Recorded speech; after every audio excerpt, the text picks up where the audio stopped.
sé nada sobre lo que pasó esa noche. No tuve nada que ver con la muerte de George. Y definitivamente nada que ver con quererlo muerto por dinero. Nada. Eso significa que una persona en ese jurado sintió suficiente simpatía, misericordia, por ti, que decidieron que no merecías lo que están tratando de hacer.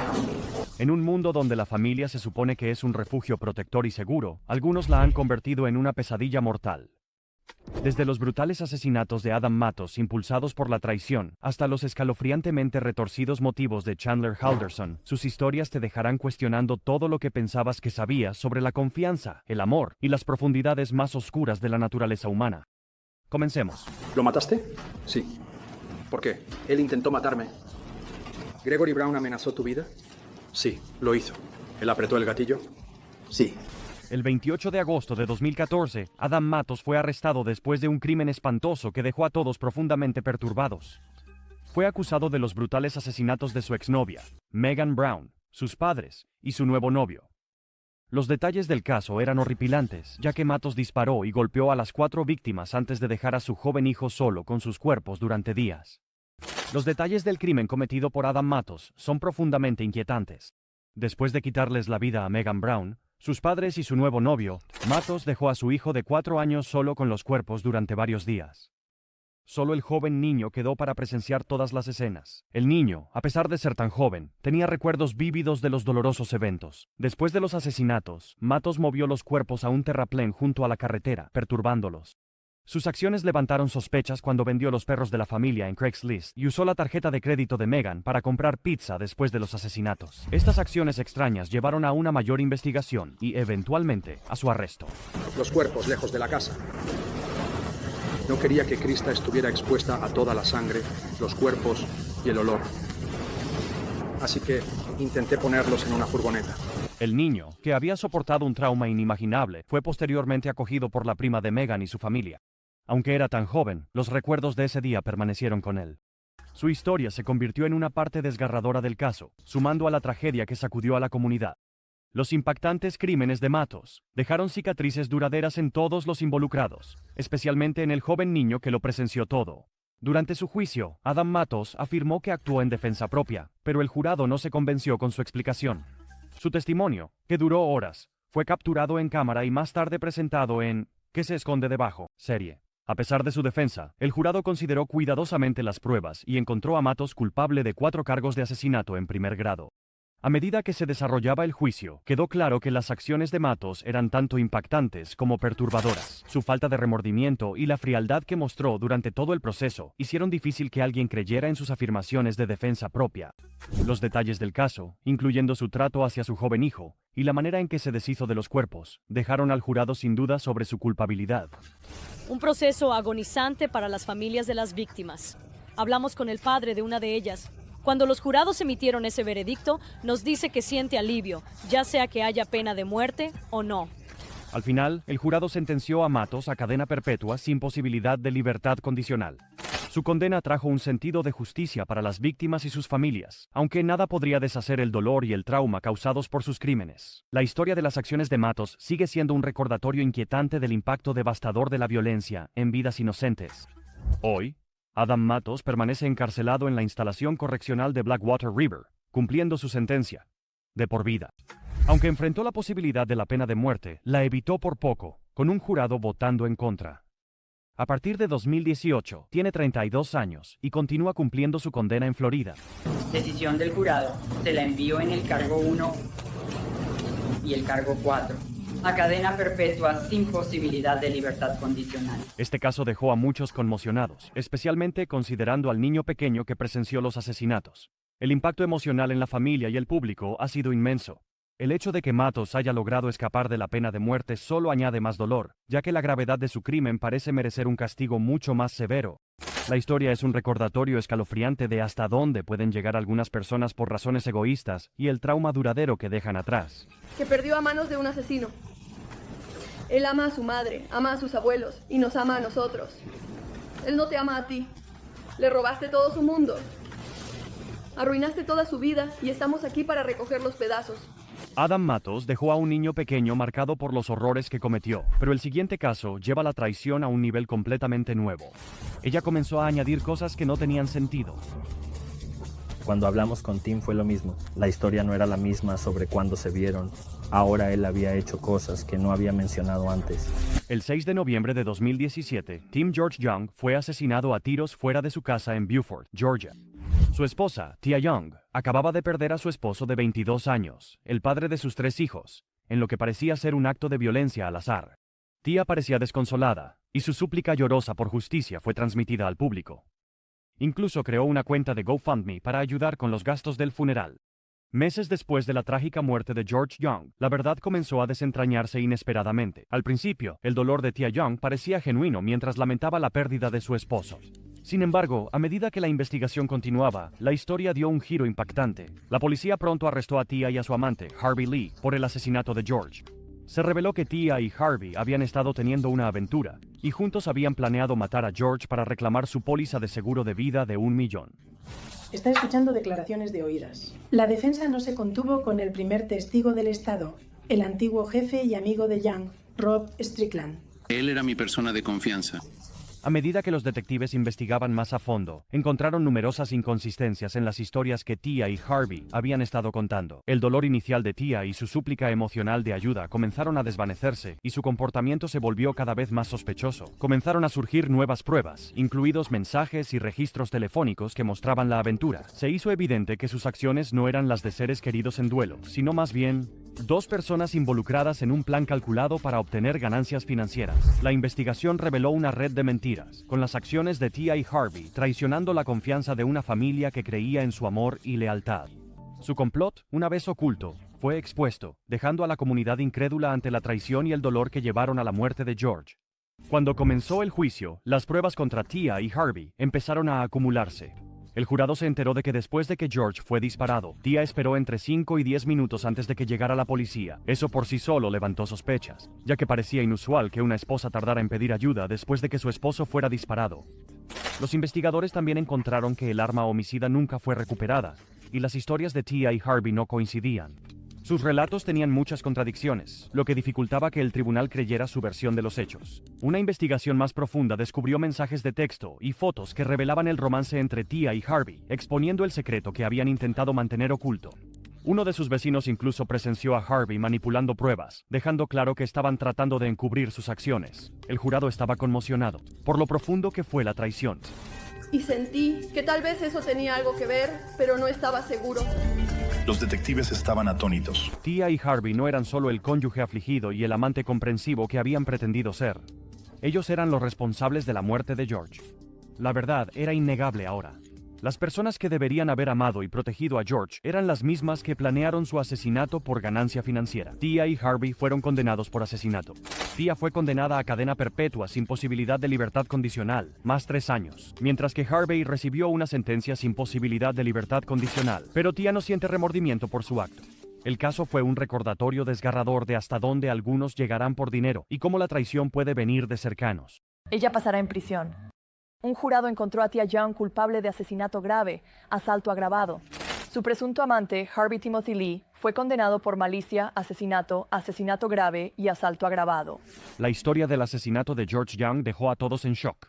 La mujer, que lloró ante las cámaras pidiendo ayuda, fue revelada como la responsable de la muerte de su esposo. La traición, las mentiras y la manipulación mostraron cómo una familia puede ser destrozada por la avaricia y el engaño. Fue un caso trágico y emocional que planteó muchas preguntas sobre la confianza, el amor y el lado oscuro de la naturaleza humana. La traición calculada de Tia sorprendió a todos. El siguiente caso muestra una caída trágica de un romance de cuento de hadas al asesinato en las sombras junto a la piscina. Ella está en la piscina, sí señora.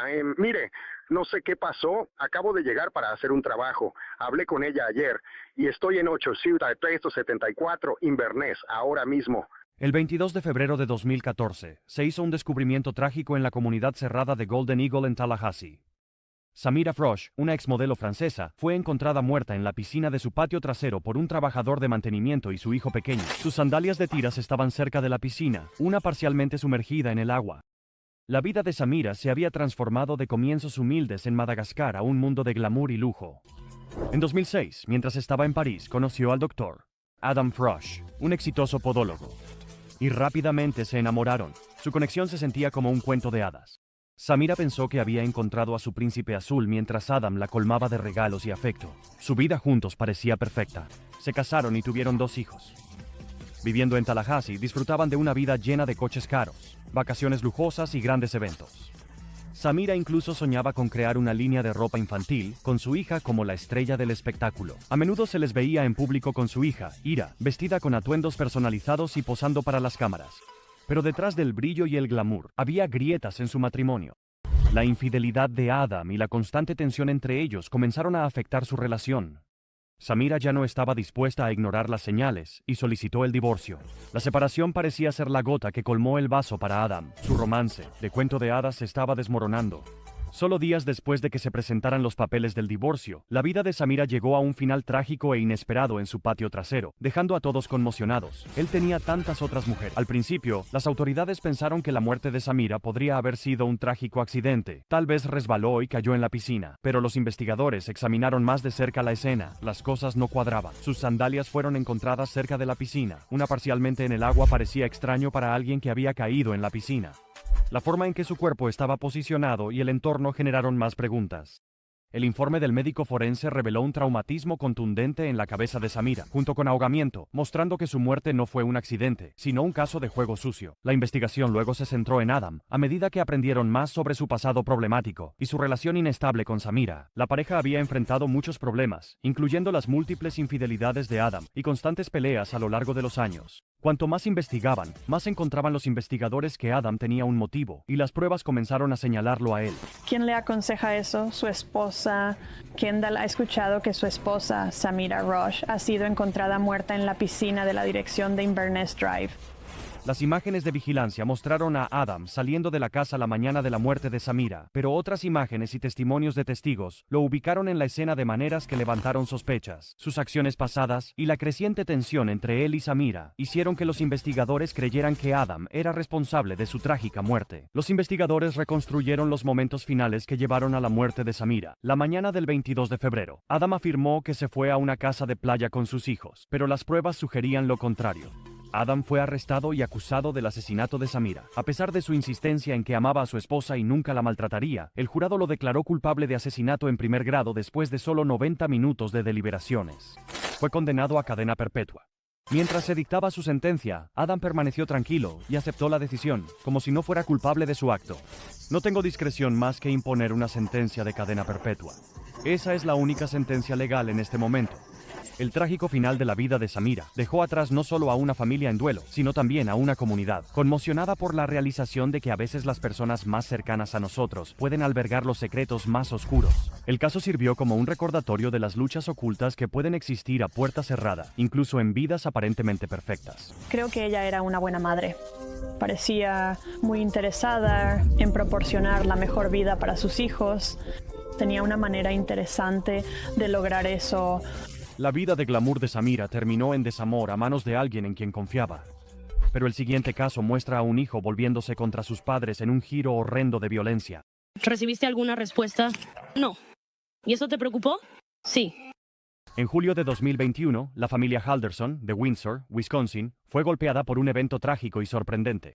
Bart y Krista Halderson, una pareja con 2 hijos, desaparecieron misteriosamente. Chandler, su hijo de 23 años, los reportó como desaparecidos, afirmando que habían ido a su cabaña para el fin de semana del 4 de julio. Sin embargo, las cosas pronto tomarían un giro oscuro. A medida que pasaban los días, sin señales de Bart y Krista, el misterio se profundizaba.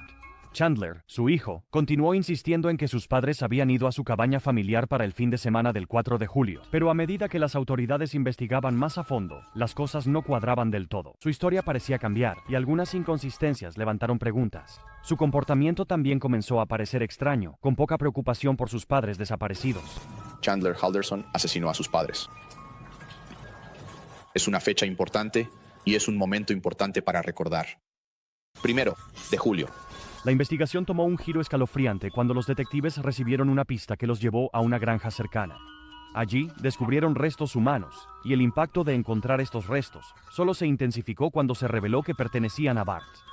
Ahora, la policía comenzó a preguntarse si la historia de Chandler era más que solo una mentira. Podría ser algo mucho más oscuro. Las piezas del rompecabezas no encajaban, y crecieron las sospechas de que Chandler podría estar ocultando la verdad. A medida que la investigación continuaba, la narrativa de Chandler comenzó a desmoronarse. Lo que había parecido un simple caso de una pareja desaparecida, ahora parecía más un crimen, involucrando a la misma persona que afirmaba estar buscándolos. La verdad comenzaba a salir a la luz, y Chandler se estaba convirtiendo lentamente en el principal sospechoso. A medida que la investigación avanzaba, la implicación de Chandler empezaba a hacerse más clara. Los restos encontrados en la granja fueron confirmados como los de su padre, Bart, pero su madre, Krista, seguía desaparecida. Los detectives estaban decididos a encontrarla, y un avance llegó a través de una fuente inesperada. Los datos de Snapchat de Chandler revelaron que había estado en un área específica cerca de su lugar favorito para nadar, un lugar que visitaba con frecuencia. Con esta nueva información, las autoridades centraron su búsqueda en esa ubicación. Fue allí, escondido en el área tranquila y remota, donde hicieron un descubrimiento desgarrador. El cuerpo de Krista fue encontrado, poniendo un trágico fin a la búsqueda de ambos padres de Chandler. Los investigadores habían descubierto ahora la verdad de que el hijo, quien había estado suplicando ayuda para encontrar a sus padres desaparecidos, era quien había causado sus muertes. Nosotros, el jurado, encontramos al acusado Chandler M. Halderson, culpable de homicidio intencional en primer grado en el caso de Bart Halderson, tal como se acusa en el primer cargo de la información enmendada.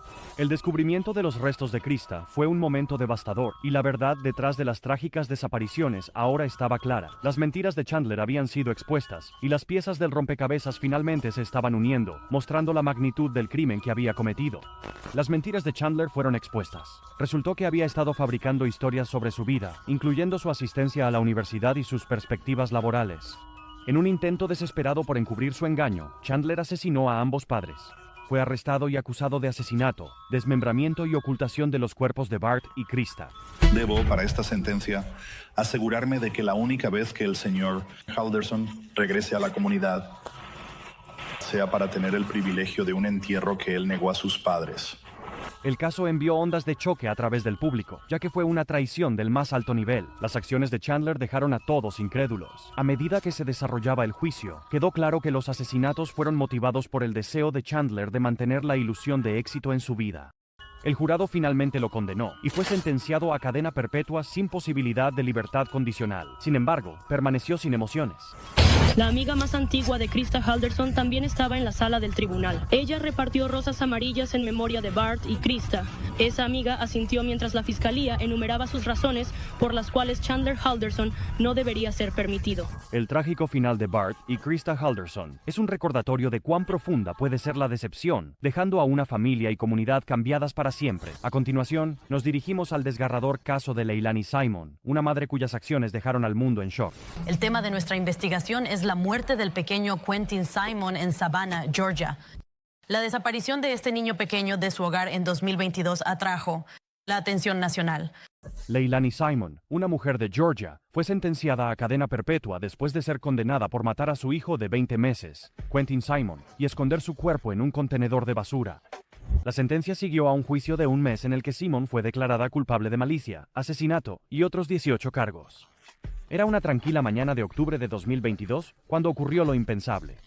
Simon, frenética y desesperada, llamó al 911, informando que su pequeño hijo había desaparecido de su corralito. La casa estaba inquietantemente silenciosa, sin rastro del niño. Las autoridades llegaron al lugar y comenzó la búsqueda. Los días se convirtieron en un torbellino de búsqueda implacable, interrogatorios y revisión de cada posible pista. A pesar de los esfuerzos de la policía del condado de Chatham, liderada por el decidido jefe Jeff Harvey, no se pudo encontrar rastro del niño. A medida que la investigación continuaba, el ánimo cambió de uno de esperanza a una creciente sospecha. La policía comenzó a creer que el niño ya no estaba vivo. La búsqueda implacable parecía no dar respuestas, y todas las pistas apuntaban hacia una verdad inquietante. Simon, la madre, era ahora la principal sospechosa. Los días que siguieron estuvieron llenos de intensos interrogatorios e investigaciones, con los investigadores armando un entramado de detalles que pintaban un cuadro cada vez más oscuro. Lo que había comenzado como un caso de niño desaparecido ahora parecía ser algo mucho más siniestro. La vida de Simon, que una vez estuvo llena de la alegría de la maternidad, ahora estaba ensombrecida por la devastadora pérdida de su hijo, y la creciente sospecha de que ella podría ser responsable de ello. Durante más de un mes, la investigación sobre la desaparición de Quentin había llevado a la policía y a agentes del FBI a un vertedero local. Los días se convirtieron en semanas mientras revisaban montones de basura, con sus esperanzas disminuyendo con cada hora que pasaba. Pero entonces, entre los desechos, hicieron un descubrimiento escalofriante de huesos humanos. El equipo se apresuró a confirmar sus hallazgos, y las pruebas de ADN finalmente revelaron que los restos pertenecían a Quentin. A medida que el caso se desmoronaba, el enfoque se trasladó a Simon, acusada de ser la asesina de Quentin. Durante su juicio, la naturaleza fría y calculadora de sus acciones se hizo evidente. Simon no mostró remordimiento por su crimen, una indiferencia escalofriante que sorprendió a todos en la sala del tribunal. Las pruebas se acumularon de que no solo había implicado a personas inocentes para encubrir sus huellas, sino que también había continuado su vida sin vacilación, como si nada hubiera cambiado. Falta de empatía pintaba un cuadro claro de una persona no agobiada por la culpa o la conciencia.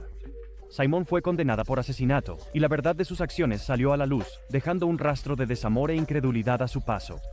La investigación y el juicio subsiguiente dejaron una marca permanente en todos los involucrados, un recordatorio contundente de la oscuridad que puede esconderse detrás de las fachadas más ordinarias.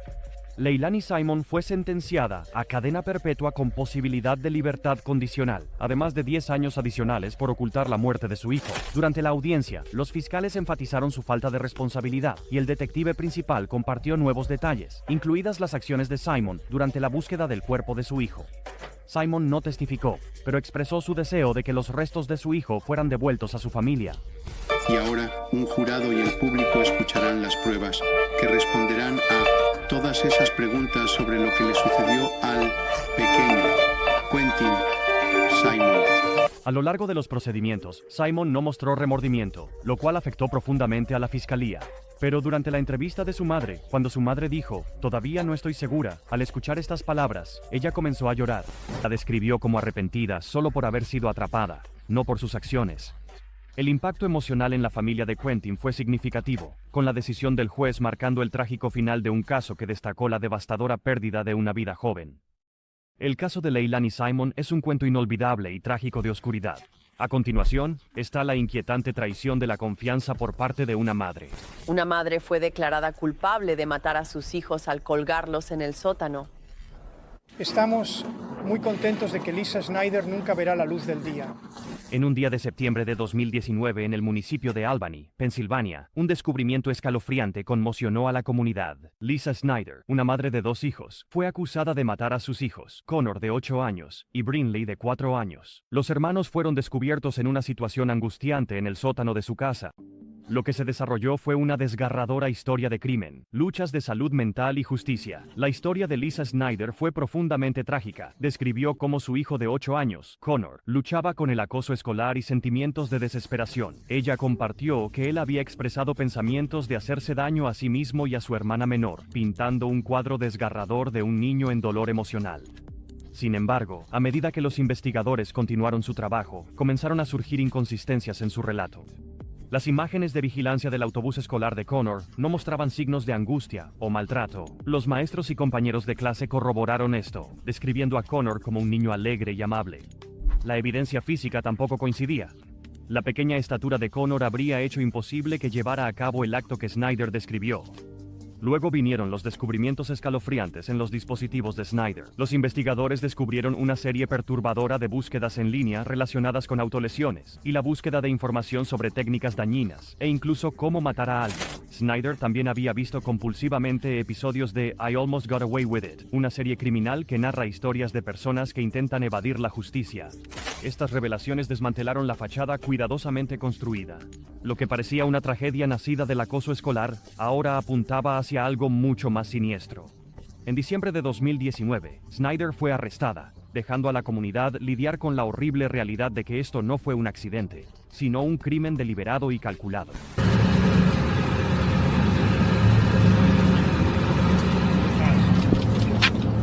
Lisa, ¿por qué demonios querrías matar a tus 2 hijos? La sala del tribunal estaba cargada de tensión mientras el juicio de Lisa Snyder llegaba a su conclusión en 2024. La defensa pintó un cuadro inquietante de una mujer con problemas, abrumada por la ansiedad y la depresión. Argumentaron que las luchas de Snyder con su salud mental podrían haberla llevado a un estado psicótico durante el trágico incidente. Un psiquiatra testificó sobre su pasado traumático, sugiriendo que podría haber nublado su juicio, aunque enfatizaron que no había evidencia de que ella tuviera la intención de dañar a sus hijos. Ella nos dijo que sería extremadamente difícil para Connor operar el cierre del collar del perro o lograr envolver la correa del perro. La fiscalía, sin embargo, presentó una narrativa escalofriantemente diferente. Su experto afirmó que Snyder era completamente capaz de distinguir entre el bien y el mal en el momento del crimen. Destacaron pruebas condenatorias, sus búsquedas sospechosas en Internet y las circunstancias calculadas de las muertes de sus hijos. Estos detalles, argumentaron, apuntaban inequívocamente a la premeditación. Lisa Snyder fue condenada por asesinato en primer grado, poner en peligro el bienestar de un niño y manipulación de pruebas. Brinley, de 4 años, y Connor, de 8 años. Al concluir los argumentos finales, la sala del tribunal quedó en silencio. El peso del caso recaía sobre todos los presentes. Todas las miradas se dirigieron al juez mientras se leía el veredicto. Lisa Snyder fue declarada culpable de 2 cargos de asesinato en primer grado, poner en peligro a un menor y manipulación de pruebas. Suspiros y murmullos recorrieron la sala, marcando el final de un juicio que había explorado los rincones más oscuros del comportamiento humano y no dejó a nadie indiferente. Dinero de los contribuyentes para ayudar a pagar la defensa de esta mujer del condado de Berks, acusada de matar a sus 2 hijos. Lisa Snyder, de 37 años, es considerada indigente. El fiscal John Adams dijo que Lisa Snyder pasará su vida en prisión. Snyder ahora enfrenta una sentencia de cadena perpetua sin posibilidad de libertad condicional. Su sentencia está programada para octubre. El caso dejó un impacto duradero en la comunidad y en aquellos involucrados. La tragedia de las muertes de Connor y Brinley se vio agravada por la traición de confianza de su propia madre. Aunque se ha hecho justicia, el dolor y la pérdida que sienten los seres queridos de los niños nunca desaparecerán por completo. Esta historia es un recordatorio sobrio de las complejidades de la salud mental y las devastadoras consecuencias de las luchas no abordadas. La historia de Lisa es desgarradora, pero ¿qué pasa con el amor maternal, torcido por el devastador agarre de la psicosis posparto? La idea de la depresión y la psicosis posparto entra en juego en el sistema de justicia penal. Llevó a Yates a ahogar a sus 5 hijos. Uno por uno. El 20 de junio de 2001, Andrea Yates, una madre de Texas, cometió un acto trágico que conmocionó a la nación.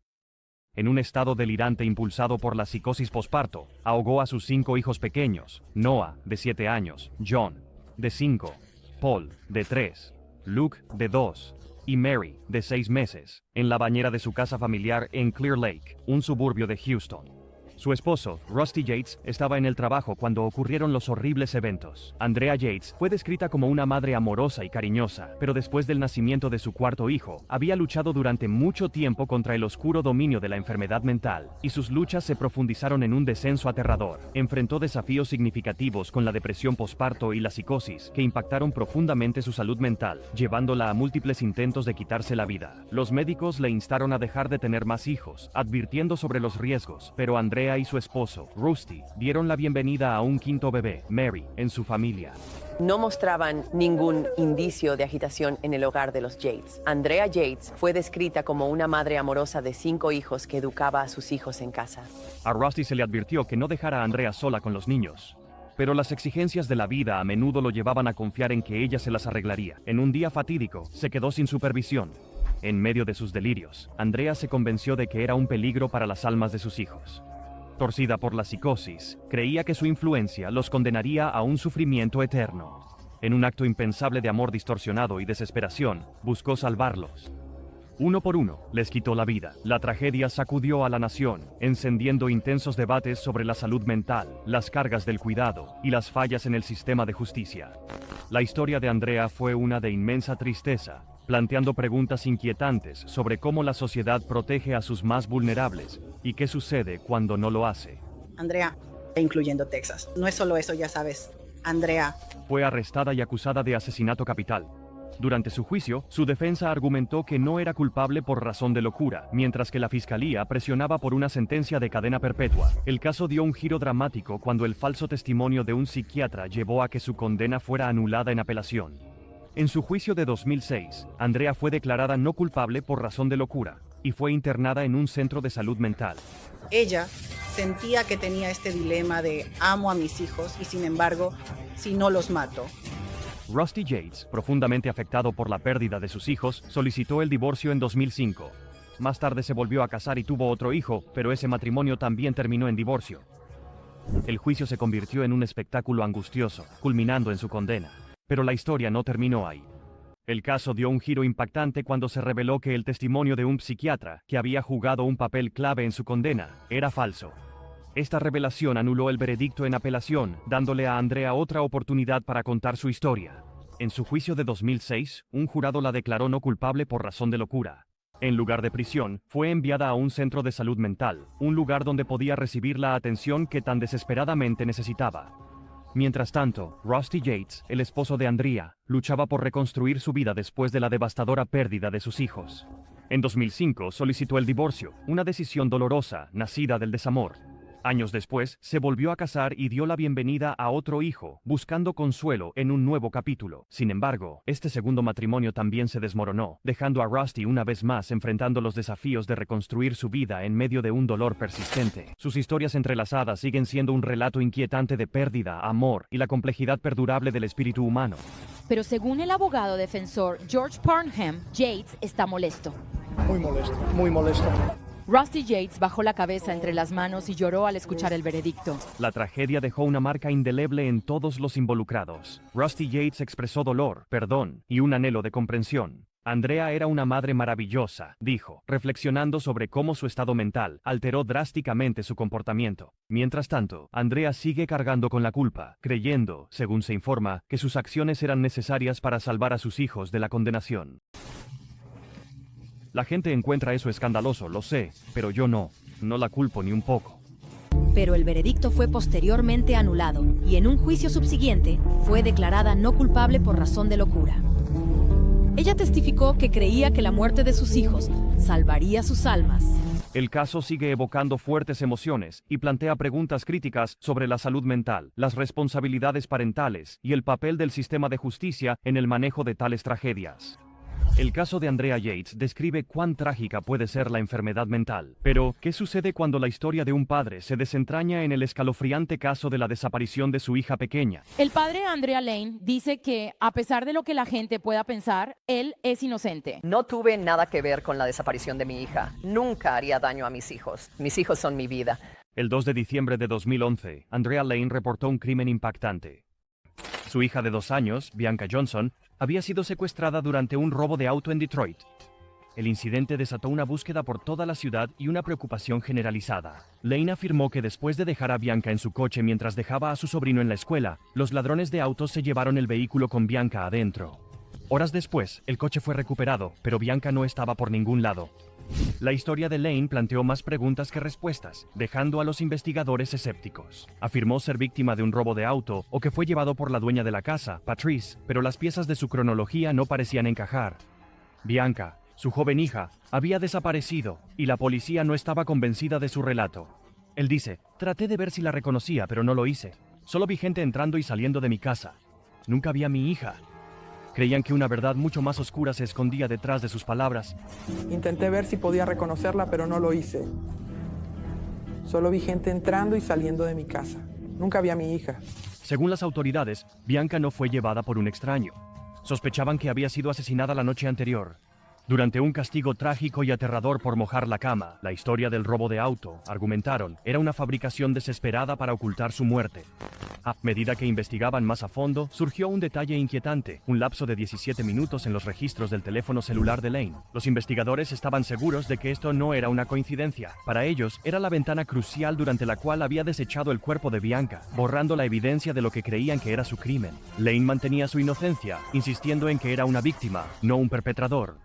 Pero la creciente evidencia pintaba un cuadro sombrío. La policía y los fiscales estaban convencidos de que la historia de Lane no era sobre un auto robado o un niño desaparecido. Era un relato de culpa y encubrimiento, y estaban decididos a descubrir la verdad. El juicio de Lane cautivó a todos, mezclando testimonios emocionales con escalofriantes pruebas forenses. Perros rastreadores traídos de Europa descubrieron rastros de restos humanos en lugares inquietantes. la cama de Bianca y el coche de Lane. Sin embargo, a pesar de estos sombríos descubrimientos, el cuerpo de Bianca nunca fue encontrado, y ningún testigo pudo confirmar su muerte. Lane está acusado de perder los estribos con Bianca y golpearla con un palo porque se hizo pipí encima. Él estaba llorando o histérico o lo que sea durante mucho tiempo solo y no pude sacarle nada. Lane, desafiante y emocional, defendió su inocencia, calificando la evidencia de circunstancial y las acusaciones de infundadas. Su defensa señaló lagunas en el caso, sugiriendo que las suposiciones, más que los hechos, lo pintaban como el villano. La trama se complica cuando surgen informes de que Bianca fue vista con vida después de su desaparición. Un oficial de policía afirmó haberla visto 8 días después durante una llamada no relacionada. Meses después, un investigador privado juró haberla visto, disfrazado como un chico, caminando en las sombras del anonimato. Estos relatos sembraron dudas, tejiendo intriga en un caso ya enigmático. A pesar de las preguntas sin respuesta y los avistamientos contradictorios, el jurado emitió su veredicto. El rostro de Lane se desplomó, una mezcla de incredulidad y desesperación cuando el mazo golpeó. A pesar de todos sus relatos, el jurado encontró a Lane culpable del asesinato de Bianca. Podría haber cambiado el resultado del juicio de DeAndre. No teníamos idea de que estos dos estaban relacionados o tenían algún tipo de conexión. Lane fue sentenciado a cadena perpetua sin posibilidad de libertad condicional. Él sigue insistiendo en su inocencia, suplicando al público que continúe buscando a su hija, la madre de Bianca. Bianca Johnson también cree que su hija está viva y ha pedido esfuerzos renovados para localizarla. El caso deja una pesada nube de incertidumbre y desconsuelo. Las palabras de Lane, "Nadie tiene pruebas de que mi hija está muerta", resuenan profundamente con aquellos que dudan de la condena. Para otros, la falta de cierre es inquietante. La esperanza de la madre de Bianca y la sentencia de cadena perpetua de Lane son recordatorios de una tragedia que sigue planteando más preguntas que respuestas. No había mucho con qué trabajar. En mi mente me preocupaba que, a pesar de las pruebas, no hay cuerpo. A continuación, pasamos al escalofriante caso de Lisa Dykes, cuyas acciones llevaron a una tragedia inimaginable. Una mujer en juicio por matar a una joven de 23 años en un ataque de celos podría testificar hoy. Los cargos contra otros 2 en el caso fueron retirados. Dan Godwin de Fox 4 está en vivo con lo último. En octubre de 2020, Marisela Botello, de 23 años, viajó de Seattle a Dallas para una visita. Pero su viaje tomó un giro trágico después de una noche en Deep Ellum. Desapareció, dejando a su familia y amigos desesperados por respuestas. Meses después, su cuerpo fue encontrado en una zona rural cerca de Wilmer, Texas, marcando el comienzo de una investigación angustiosa. La tragedia comenzó meses después, cuando los investigadores descubrieron su cuerpo en un área remota cerca de Wilmer, Texas, desentrañando una historia perturbadora. La investigación llevó a las autoridades a Lisa Dykes, su esposa, Nina Marano, y al rapero Charles Beltran.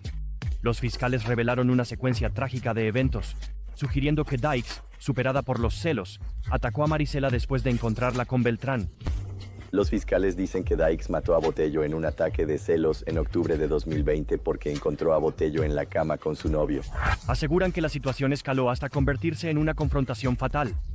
La evidencia indicó que Dykes y Marano estaban trabajando juntas para ocultar el crimen, deshaciéndose del cuerpo de Marisela en un área desolada.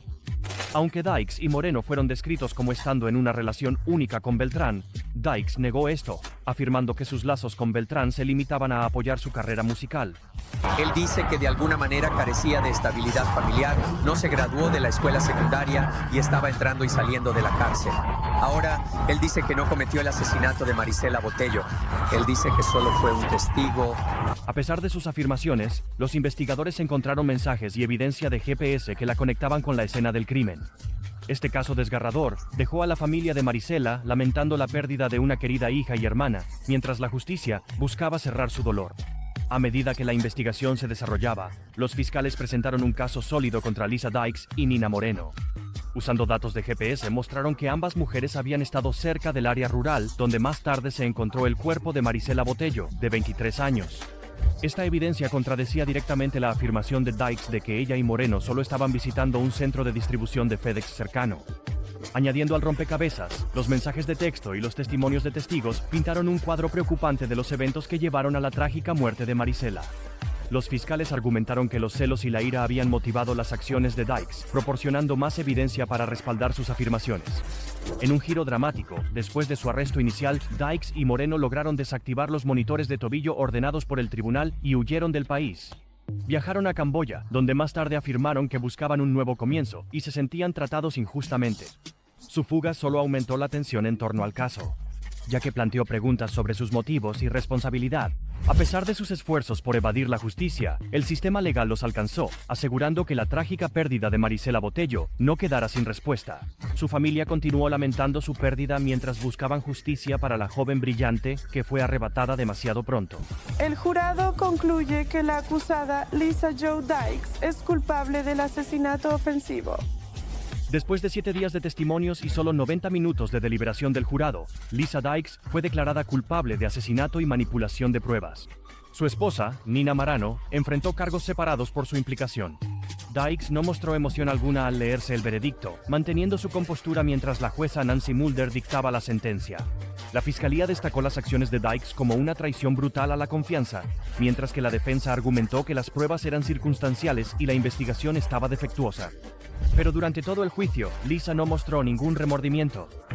Luego arrojó su cuerpo después de encontrar a la joven de 23 años en la cama con su novio Charles Beltrán. Errores, novio Charles Beltrán.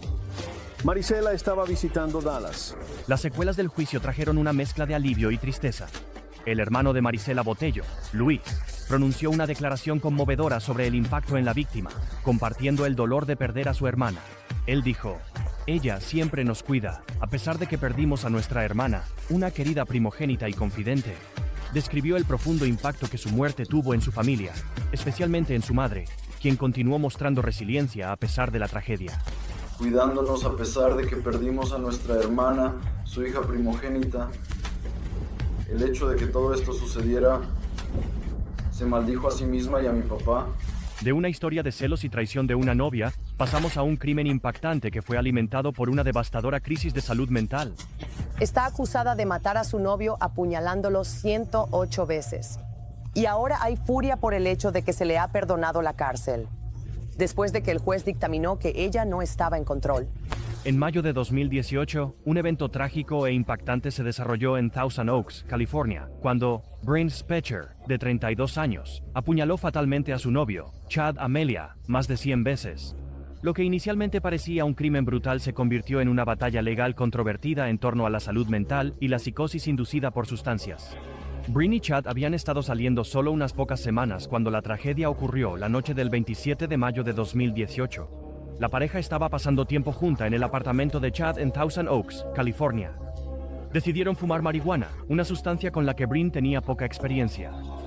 Después de que su primer intento no produjera ningún efecto notable, Chad supuestamente la animó a intentarlo de nuevo. Lo que siguió fue un giro devastador de los acontecimientos. Bryn comenzó a experimentar lo que los expertos describieron más tarde como un trastorno psicótico inducido por el cannabis. Se volvió desorientada, abrumada y completamente fuera de control. En una nube de confusión, Bryn agarró un cuchillo de pan dentado y atacó a Chad.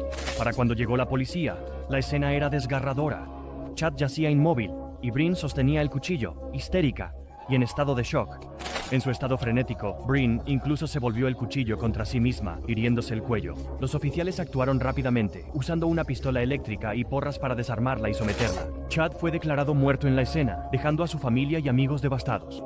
Lo que comenzó como una noche tranquila se convirtió en un momento de dolor inimaginable, alterando para siempre las vidas de todos los involucrados. El trágico incidente rápidamente ganó atención global mientras los seres queridos de Chad pedían justicia, luchando por aceptar la impactante pérdida. En la sala del tribunal, los fiscales pintaron un cuadro sombrío y desgarrador de los eventos que se desarrollaron. Describieron la gravedad del ataque, destacando las 108 puñaladas que Chad sufrió como un signo de ira abrumadora e incontrolable. Sin embargo, la defensa de Bryn ofreció una perspectiva diferente. Explicaron que sus acciones no fueron intencionales, sino el resultado de una rara crisis de salud mental. Los expertos testificaron que Bryn había experimentado lo que se conoce como un trastorno psicótico inducido por el cannabis, una condición desencadenada por su reacción a la marihuana esa noche. Describieron cómo su estado mental en ese momento la dejó incapaz de entender lo que estaba sucediendo. O controlar sus acciones. Vi el cuchillo en mi mano izquierda, apuñalé su abdomen.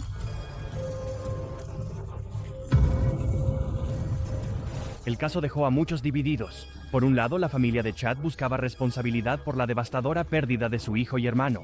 Por otro lado, el equipo legal de Bryn pedía comprensión, enfatizando el papel que su salud mental jugó en la tragedia. La sala del tribunal se convirtió en un lugar de testimonios emocionales y preguntas difíciles. mientras todos lidiaban con cómo pudo haber ocurrido un evento tan impensable. Después de años de procedimientos legales, un jurado condenó a Breen por homicidio involuntario. En enero de 2024, el juez David Worley la sentenció a 2 años de libertad condicional y 100 horas de servicio comunitario en lugar de prisión. Esta decisión, que reconoció su psicosis inducida por el cannabis, provocó fuertes reacciones. El padre de Chad, Sean Amelia, expresó su indignación, afirmando que el fallo sentó un precedente peligroso, diciendo que simplemente le dio a todos en el estado de California que fuman marihuana una licencia para matar a alguien. Lamento que él haya pasado por ese dolor.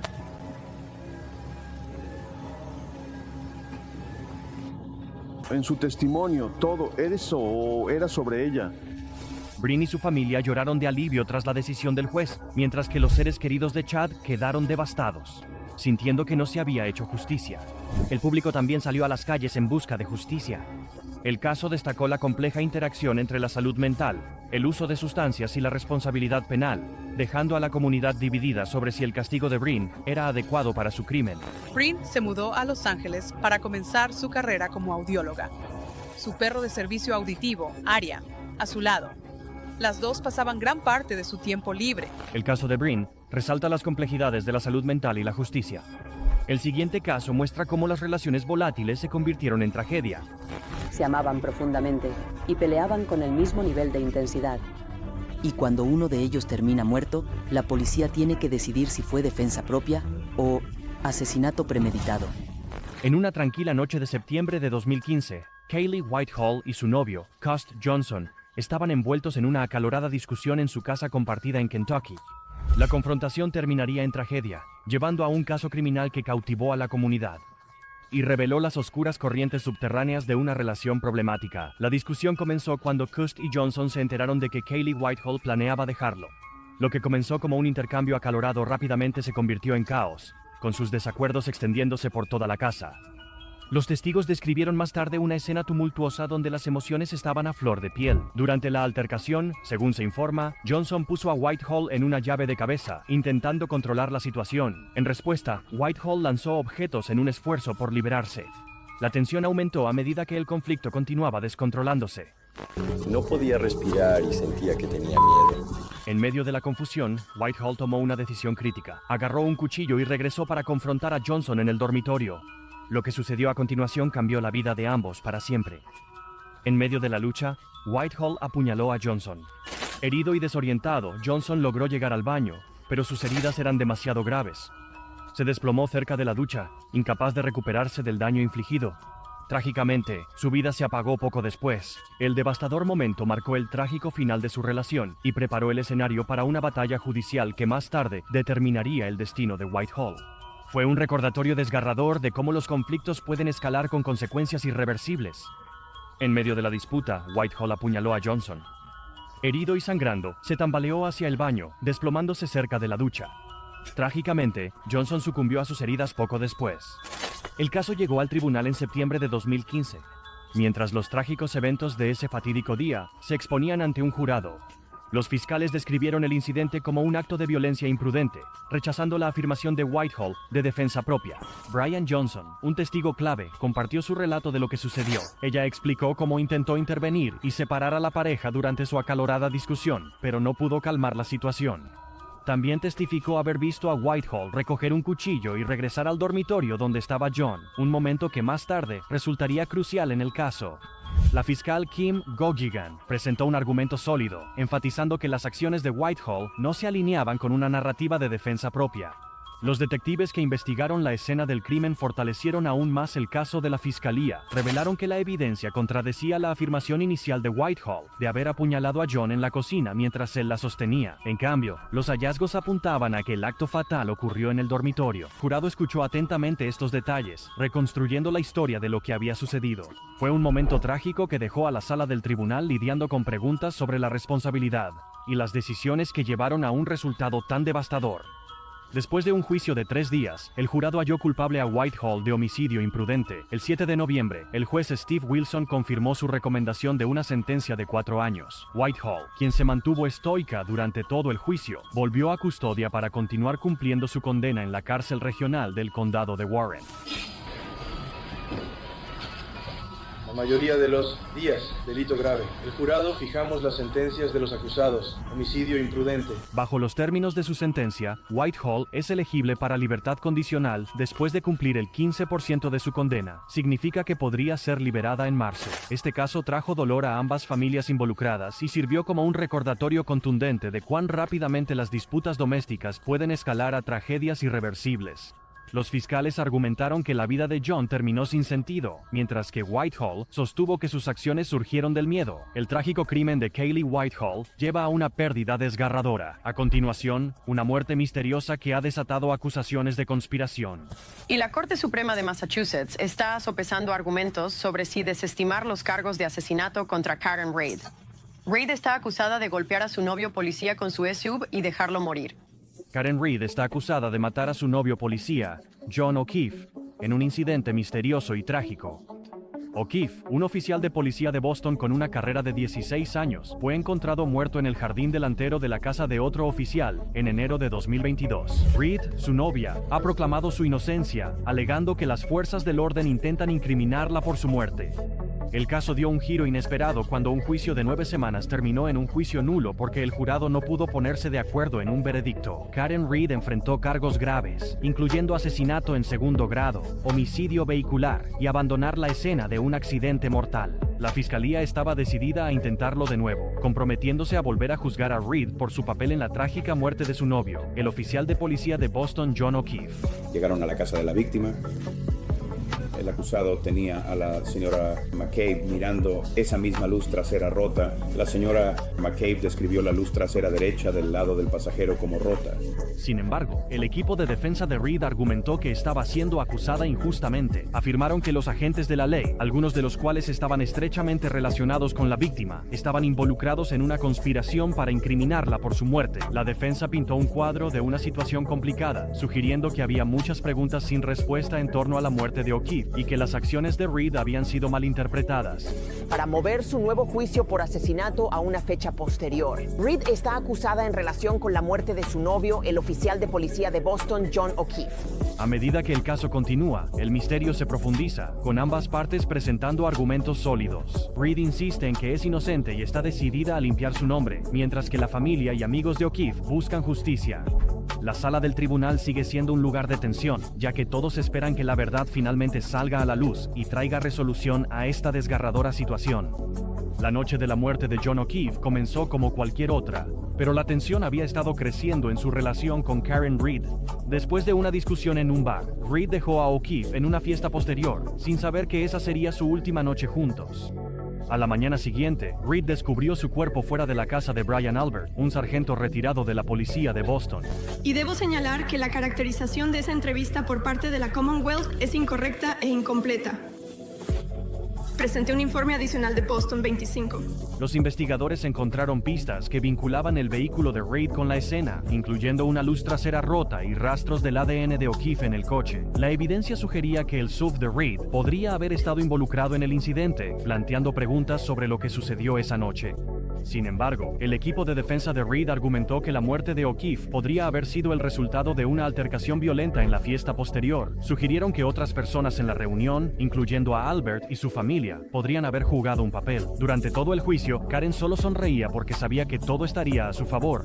El juez negó la solicitud de traer jurados para ver si llegaron a veredictos sobre esos dos cargos. Y ahora la Corte Suprema de Massachusetts tomará una decisión. La defensa pintó un cuadro de una situación caótica donde la verdad no estaba clara y nadie realmente sabía lo que había sucedido. A medida que la investigación continúa, la búsqueda de respuestas se vuelve más complicada, con ambas partes tratando de reconstruir los eventos que llevaron a esa fatídica mañana. A pesar de las pruebas presentadas por la fiscalía, la defensa de Reid argumentó que la investigación estaba sesgada, particularmente debido a las relaciones cercanas entre algunas de las figuras clave involucradas, incluyendo los lazos de Albert con las fuerzas del orden. Afirmaron que Reid fue injustamente señalado como sospechoso, El juez negó una solicitud para desestimar los cargos y se ha programado un nuevo juicio para el 1 de abril. Durante todo el juicio, Reed mantuvo su inocencia, mientras que la familia y amigos de O'Keefe buscaban justicia por su muerte. El caso ha dejado a muchos cuestionando si la persona correcta está siendo juzgada y si realmente se puede hacer justicia en una situación tan complicada y cargada emocionalmente. Las acciones de estos miembros de la familia destrozaron familias. Falta de remordimiento horrorizó al mundo. De traición por dinero a violencia impensable. Estos casos muestran lo crueles y desalmadas que pueden ser las personas. El próximo video profundiza en los motivos siniestros y desenlaces trágicos de asesinos familiares.